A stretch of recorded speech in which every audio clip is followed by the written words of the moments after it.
abashaatoo gurguranii kan Oromoo faana Oromiyaa jedhanii abashaatoo gurguranii.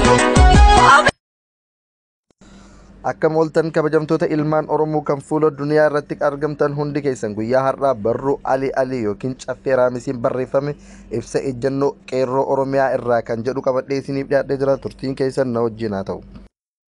Barruun Ali yommuu eegalu haala yeroo ammaa Oromiyaan keessa jirtu irratti erga marii bal'aa geggeessiniin booda ibsa ejjennoo ariifachiisaa baafneerra.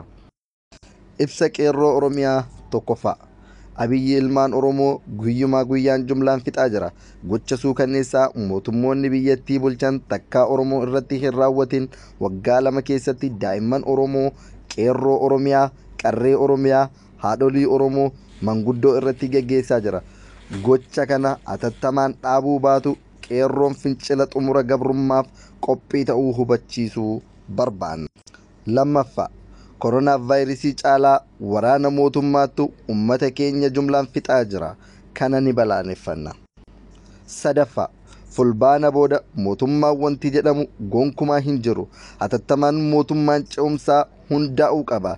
Diddan keeyyanni 39 atattamaan hojii irra nuuf ooluu qaba. Afraffaa. Poolisii Oromiyaa, humna addaa Oromiyaa, ijoollee raayyaa ittisa biyyaa keessa jirtan qabsoo uummata Oromoo yeroon akka makamtan dhaamsa Oromummaa isiniif goona. Shanaffaa.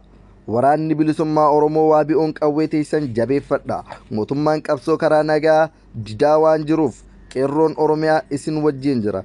Caasaa keessan Oromiyaa guutuutti diriirsa. Jahaffaa. Paartileen Oromoo sadan ABO, KFO, PABO'n mootummaa ta'uu yoo barbaaddan teessanii wal eeguu dhiisaa atattamaan tokko ta'a. Hayyuu duree tokko filadhaa gadi ba'a. Torbaffaa.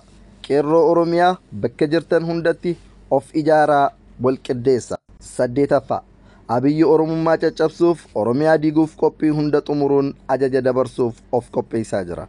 Uummanni Oromoo qeerroo Oromiyaa kaaba, kibba, lixa, baha biyya teenya Oromiyaa walaboomsuuf ka'uu qabna. Saglaffaa. Fincilli xumura gabrummaa torbee 2 as deeman keessa ta'uu waan maluuf qeerroon lixaa, qeerroon bahaa, qeerroon kibbaa, qeerroon kaabaa of qopheessa.